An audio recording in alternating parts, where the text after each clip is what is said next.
If you are on WhatsApp, you have just under 1 month to accept its new terms and conditions. Fail to do so, and you'll be kicked out of the service. The mobile messaging platform has announced its new privacy policy, and that was last week. It will be able now to access your location, number, and other data for advertisers. Many users say they are not having it. Millions around the world are already switching to other platforms like Telegram.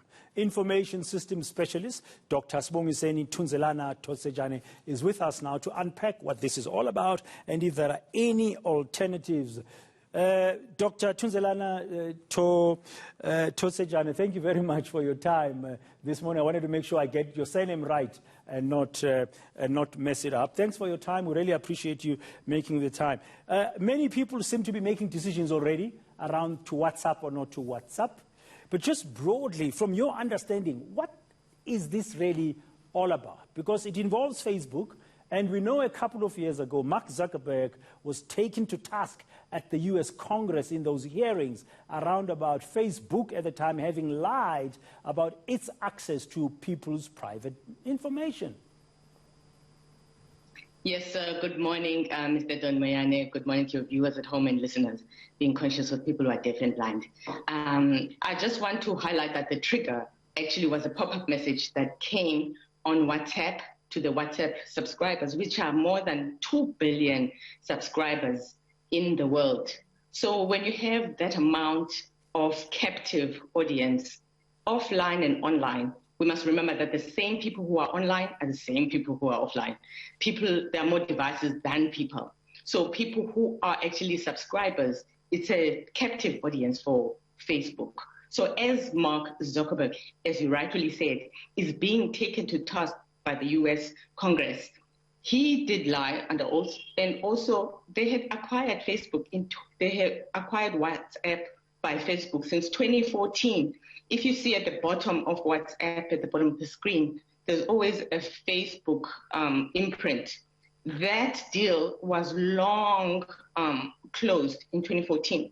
So the reason people are waking up now is because of the pop-up message that gives people till before the 8th of February 2021 to agree. And it just highlights the key policy and privacy terms. It's not even giving the people the simple understanding.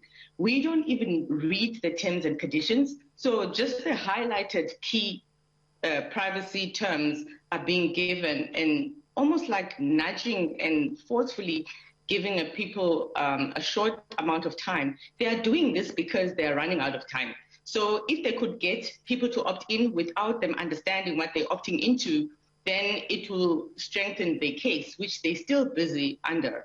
And also, it will integrate the data. So the data, as much as they claim to encrypt it end to end, they still have more data, metadata.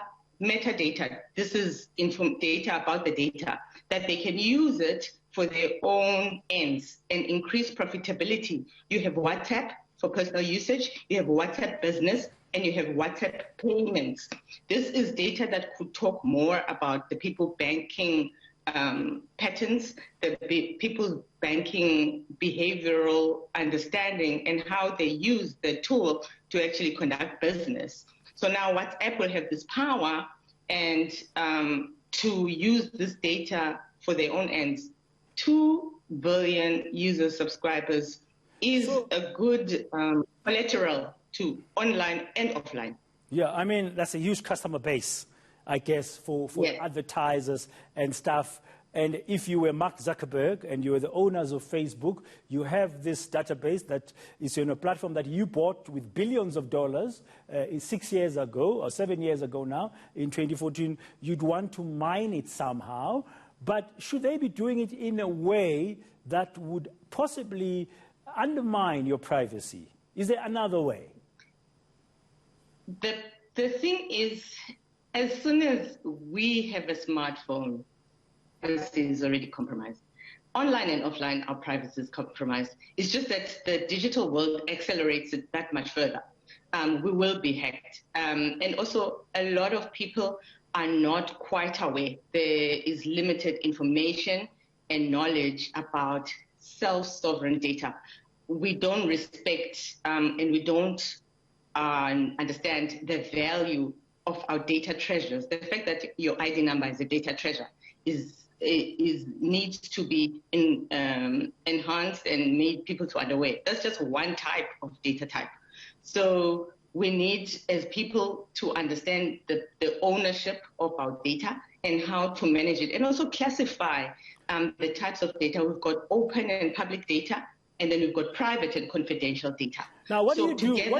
What do you do as an individual? I mean, what you're saying sort of makes sense, that you must manage your data, treat it as a treasure. But 2 billion, you're one of the 2 billion on WhatsApp currently. There could be other platforms where, as you've said, your personal data is already compromised because, as you said, as soon as you own a smartphone, you are already, compromised in one way or another. So what can you do? And that's just the tip of an iceberg, Mr. Moyane. So we can't do it alone as individuals, so individually and together. So firstly, we need to educate ourselves, like digital literacy and how to behave online and offline about our data ownership.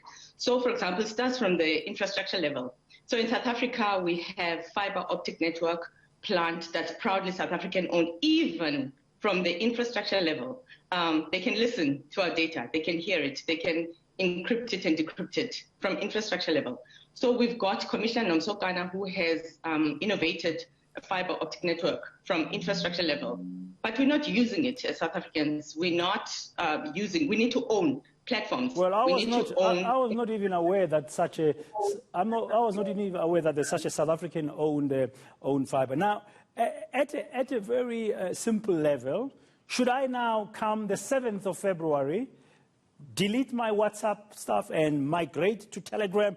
I've downloaded the Telegram app. I mean, since last week, this story has been buzzing around the world.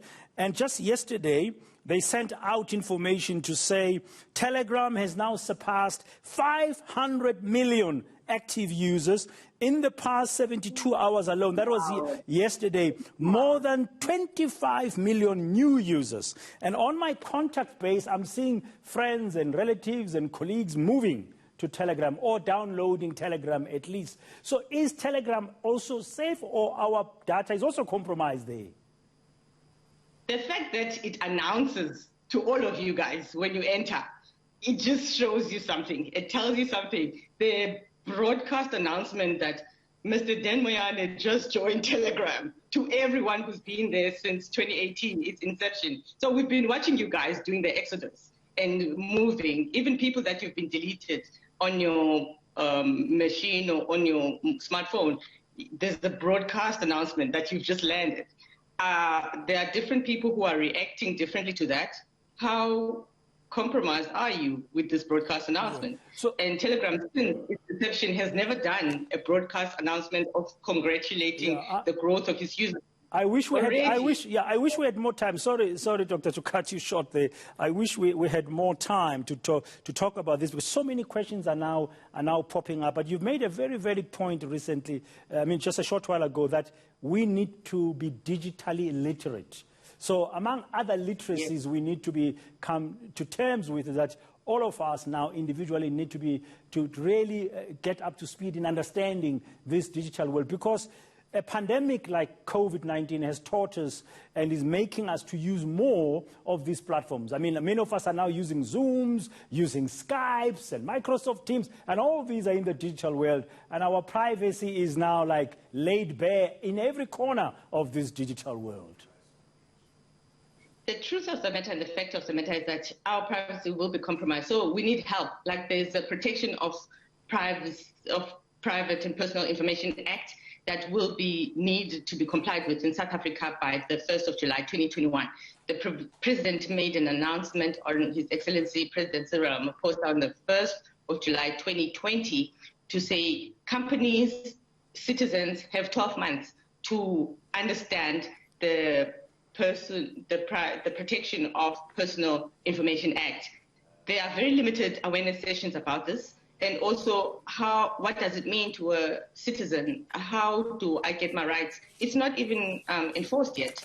So right now, black men, you're on your own right now till then. And even then, we will need specialists and data scientists and policymakers to understand how to implement and let this policy protect us. So there's another tool called Signal. There's also been an exodus to Signal. So there's this thing of trying to get the monopoly decentralized. One of the things that people could do today and do now regarding this issue is there are movements. For example, there's an organization called inrupt.com and also the pods, where people are learning how to own their data and how to manage their data. This was started by the people who started the internet, Tim Bayers. These movements are in Germany, in the UK, in the US. South Africa doesn't have that kind of movement where they teach you how to have your own drive, your own server at home, because it's where you store your data really. Where is your data hosted? And also how encrypted it is. How do people classify their data, their public and open data, and then their private and confidential data? So how do you respond also after you've been hacked? We will be hacked. So I'm sorry to be the bearer of this bad news. But then how do we then respond after a hack and after our privacy is being compromised? It's such a complex... It is a complex issue, but there are workarounds and the things we can do today. But we need to get up to speed with it. But the reality now is that many of us who are part of the 2 billion in the world who are on WhatsApp are really caught in that web, and we'll find it very hard to extricate ourselves. And it's going to take time to get digitally literate, as you are proposing here, and to find out from these other platforms that are coming up to say. But very briefly, should I stay on WhatsApp or should I leave WhatsApp? So it depends on your appetite, on your public and open data. So your data is already open and it's already public, and it will be aggravated. It will be more public and more open. And also it will be used for more commercial reasons and more. There are good things about WhatsApp. So what about your people, the people you're there for? Are they also migrating or not? It's already compromised. We're already limited. Yeah, no, it's going to be a tough one. It's going to be a tough one. Thank you very much, Sibongiseni, for your time. Dr. Tunzelana Thotsejane, we really appreciate it. It's a complex web. We need to get to grips with it, but we are where we are. People are going to have to make their decisions themselves, what to do. Just be aware that your personal data has been compromised for a long time, whether you're on Facebook or YouTube or whatever you're doing, it's already there. But maybe the point she's making is that all of us, to some level, because we are now in this digital world, is going nowhere slowly. We need to become more and more digitally literate.